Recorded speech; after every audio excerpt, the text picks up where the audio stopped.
YouTube world out there, ladies and gentlemen, men and women, males and females. Welcome to another video.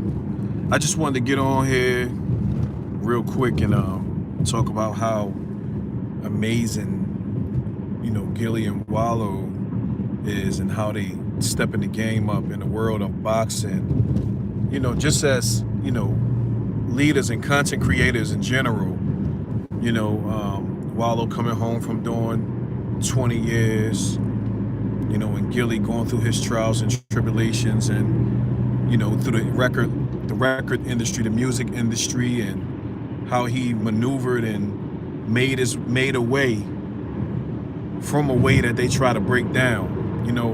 My hat go off to him and capitalizing off family, which is his cousin Wallo, and making something of themselves together. I want to salute them. Last night was phenomenal when it comes to the fight party, the boxing party.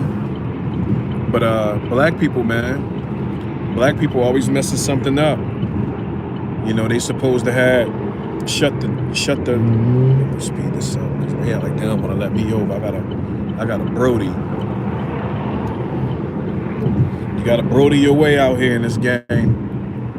Just like traffic. People ain't gonna let you pass. You got to you got to put yourself past through. But yeah, last night was a great time. My brother, he had the fight. I went to my brother's crib to watch the fight. We got food, we ate, we had a great time, man. And it was a lot of fights too. You had a lot of Philadelphia fighting, like Chester and Delaware, and we were fighting Jersey. Meatball knocked the homegirl out. I think she was from Jersey, if I'm not mistaken. I forgot what they said she from. Actually, she was from Atlanta. Yeah, Shorty was from Atlanta, Georgia. Yeah, so however, somehow it was packed. I'm talking about the fight was extremely packed. And somehow they ripped the door off. Black people ripped the door off. And they supposed to was shouting at the cops, but everything was mistaken as shooting at the cops. So we all thinking they was shooting at the cops outside. They have videos of a dog eating a guy pants off and all sorts of weird type of behavior that doesn't normally take its place at a regular arena or any type of other event that don't have to do with black people. But somehow, specifically, you got two young black brothers have something going on for themselves. You got two, I'm talking about they flooded.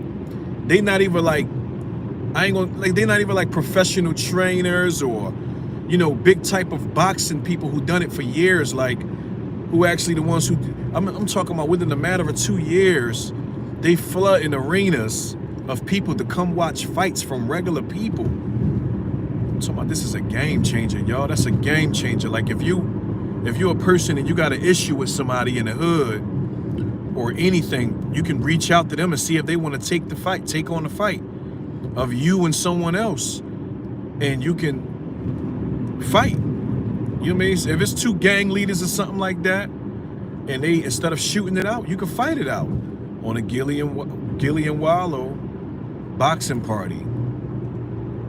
So I kind of didn't like the fact that the police over there in Wilmington shut down a show like that, man, because I don't think they would have did that at any other place. They did that to them, though. They shut them down. The fight still went on, which was beautiful. We was able to still see the fight on pay-per-view, but now they're gonna have issues. Probably, they may have issues. Rather, people trying to get their money back from them, because he told everybody to leave when he thought it was a shootout outside. Because he got into the ring, Gillie got into the ring saying, damn, we try to throw something for the community, for the people, and this is what y'all do to me. Y'all Y'all start shooting at the police and tearing down the doors and all of that. He was very, very upset. He snapped and told everybody to leave. Told everybody to get out. And I was pretty much, I was hurt for him, man. Wallo sat there, he was pretty much crying. Wallo was pretty much, he was crying. I ain't gonna say whining, I ain't trying to say that. But he was crying, he was hurt. You know what I mean? Because I would have been hurt, I was hurt with him. I'm like, yo, they messing up the bread, they messing up the reputation, they messing up the future business deals. I mean, the good part is they're able to see them pack a arena. You know what I'm saying? And yeah, they did a great job overall. They kept the show going. Meatball beat up the girl. Rico Havoc lost to the young boy. I could go 70 on here. Yeah, Rico Havoc lost to the bull that he was fighting against. It was another bull called Crack Baby, y'all. Crack Baby versus it was another bull. I forgot the bull name. Crack Baby got beat up though. Shout out to Crack Baby, man. Shout out to Crack Baby. He was, he would try to hold himself down. But it was a lot of boxers in there that wasn't, they needed some work done. They needed a little more training.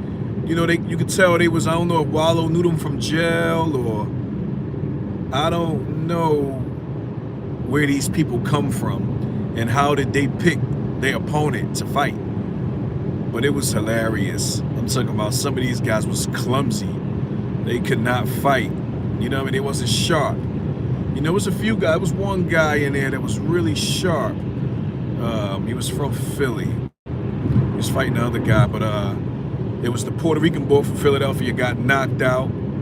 I forgot. I think his name was Old Head. No, the other one was Old Head. Old Head lost. The black Old Head, he lost to. He was fighting to this other with this other guy. No. Matter of fact, yeah, because Old Head and the other one looked at the same. The one who trained. If you watch the fight, there was a guy that trained Tank, and he looked at like some other guy named Old Head in there. They looked at it like, I'm like, damn, what Old Head fighting? They fighting again or whatever? So yeah, it was pretty interesting, man. But we can't have nothing, man. I mean, black people always trying to mess something up, man. We cannot take a loss and be professional and say to ourselves, that was the better man. I can hold that L. Great fight. You did your thing. I fought to the best of my ability, and then leave it alone and move forward. We always trying to come back and not control our emotions. You know what I'm saying? We should be able to control our emotions as a people. And I know it's not easy, because what coincides with emotions is ego. Ego coincides with emotions. So when you're basically already trying to be a certain way around a person, that's your ego. So if you're, let's say for example, what people don't understand where I'm coming from, just to paint a better picture of what I'm talking about. If you're a girl, if you're a woman and you're going around another woman and you feel like you're better than her, and you feel like she got competition over you too in certain ways, but you know you the shit, you ain't gonna dick ride her. The minute you need something and she give you an attitude, that's gonna coincide with your ego. So now your emotions is gonna come out because you already got ego that you're better than her. You know what I'm saying? So when she come out a little certain way at you, you might get snappy and start snapping on her. You know what I'm saying? So that's what happened when it comes to black people. Black people have big egos, and we have no emotional intelligence. We don't know how to control ourselves. You know what I'm saying? We don't know how to show love. We have to start learning how to show love, and start learning how to humble ourselves, and start learning how to control our emotions, and not have too much of a big ego. We got to start doing that as a people, man, and we'll be better off. You know what I'm saying? I'm not saying let anybody run over us or, you know, disrespect us or treat us a certain way or anything like that. I'm just saying, you know what I mean? When it's not that deep, especially when it comes to business and money's involved and so on and so forth, you know what I'm saying? Humble yourself and respect the other partner, other opponent, you know, and not only just as a business partner, as a boxer, as a human being. We have to learn how to, you know, start respecting people, you know? So that's my take on it. You know, there's always something. If y'all did see the fight was packed, extremely packed. At the end, you know, the back wasn't packed and stuff like that because of the drama that went on. All right? Share the video, subscribe to the channel, like the video if y'all like it so the notifications can accelerate, and it'll show that there's more people such as myself out here in the world willing and looking to uplift those who are down. I'm gone, y'all. Be safe out here. Respect everybody. Peace. Your boy.